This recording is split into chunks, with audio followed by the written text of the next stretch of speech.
Hello বন্ধুরা, কেমন আছো সবাই? দোলাজালি ব্লগ থেকে সবাইকে স্বাগত জানাই। আশা করছি সবাই ভালো আছো, আমিও ভালো আছি। তো চলো আজকে একটা দারুণ মজার রেসিপি, খুব সহজে খুব কম জিনিসেই হয়ে যায় এরকম একটা রেসিপি তোমাদের সঙ্গে শেয়ার করব। গরম গরম ভাতের সঙ্গে এই রেসিপিটা দারুণ লাগে। এই যে দেখছো আমি এখানে কতগুলো বরবটি নিয়েছি, খুব তাজা। এগুলো বাজার থেকে কেনা নয়, একজন দিয়েছিল, তার বাড়িতে হয়েছিল, সেখান থেকে দিয়েছিল। একদম তাজা, কাটতেও খুব মজা লাগছিল। তা আজকে এগুলো দিয়েই একটা বাটা বানাবো, বা ভর্তা বলতে পারো, বাটা বলতে পারো। তা যাই হোক, তোমরা যারা যারা আমার চ্যানেলে নতুন তারা একটু ফলো করে দিও, আর ইউটিউব থেকে দেখলে একটু সাবস্ক্রাইব করে দিও। চলো পরের স্টেপে। তো এই যে দেখছো বরবটিগুলো এই সাইজ করে কেটে নিলাম, কেটে নিয়ে ভালো করে ধুয়ে নিয়েছি। এখন আরও কতগুলো জিনিস লাগবে, সেগুলো হচ্ছে এখানে একটা বড় সাইজের পেঁয়াজ কুচো করে কেটে নিয়েছি, আর একটা রসুন নিয়েছি, খুব বেশি বেশি বড় নয় রসুনটা, আর কয়েকটা কাঁচা লঙ্কা। ঝালটা যার যার নিজের স্বাদ অনুযায়ী নিলেই চলবে, তা আমাদের তো একটু ঝাল বেশি খাই তাই। তারপর দেখো এখানে কড়াই চাপিয়ে দিলাম উনুনে, কড়াতে কিছুটা তেল দিলাম, খুব বেশি তেল দিইনি, কারণ এটা তো খুব বেশি তেল লাগে না, পরে যদি একটু বাটা তো পরে একটু কাঁচা তেল দিলে ভালোই লাগে। তো সেই জন্য খুব কম তেল দিলাম, 2 চামচ মতন, 2 চামচও ভর্তি তেল দিইনি আর কি, খুবই সামান্য তেল দিয়েছি। এর মধ্যে বরবটিগুলো দিয়ে দিলাম। বরবটিগুলো খুব ভালোভাবে এখানে খুব কম আঁচে, আঁচটা একদমই কম করে দিয়েছি, লো করে দিয়েছি। তাই এই কম আঁচে বরবটিগুলো ভালো করে ভেজে নেব। একটু হলুদ আর একটু সামান্য নুন দিয়ে দিলাম, এটা পরিমাণ মতো নুনটা।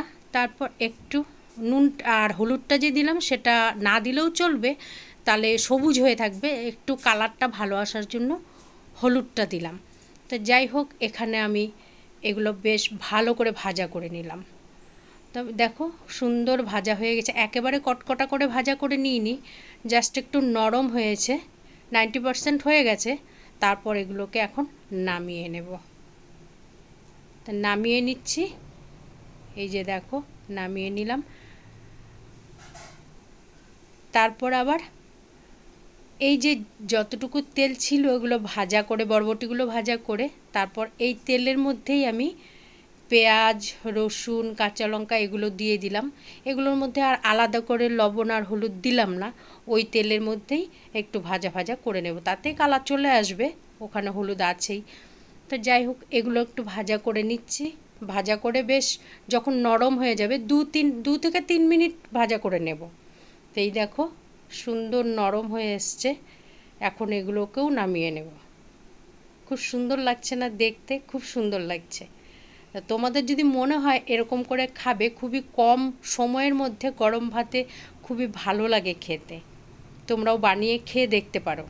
তো এগুলো নামিয়ে নিলাম, নামিয়ে নিয়ে তারপর আমি এখন এগুলোকে একটা মিক্সারের একটা কৌটো নিয়ে নেব, সবচাইতে যে ছোট কৌটোটা আছে সেটা নিয়ে নেব। এই দেখো এই যে কৌটোটা নিয়ে নিলাম, এর মধ্যে আমি সবগুলো একবারে দেওয়া যাবে না, যেহেতু ছোট কৌটোটা নিয়েছি একবারে দেওয়া যাবে না, দুবার করে নিয়ে নেব। দুবার করে নিয়ে এগুলো ভালো করে পেস্ট করে নেব।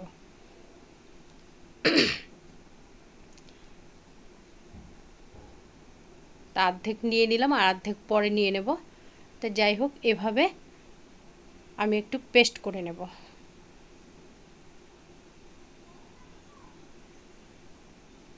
এই যে পেস্ট করে নিয়ে চলে এলাম। তোমাদের কেমন লাগলো? তোমরা যদি মনে করো এখানে আচারের তেল অ্যাড করবে, তাহলে তাও করতে পারো, আরও ভালো লাগে। একটু লেবুও দিতে পারো যদি একটু টক টক খেতে চাও।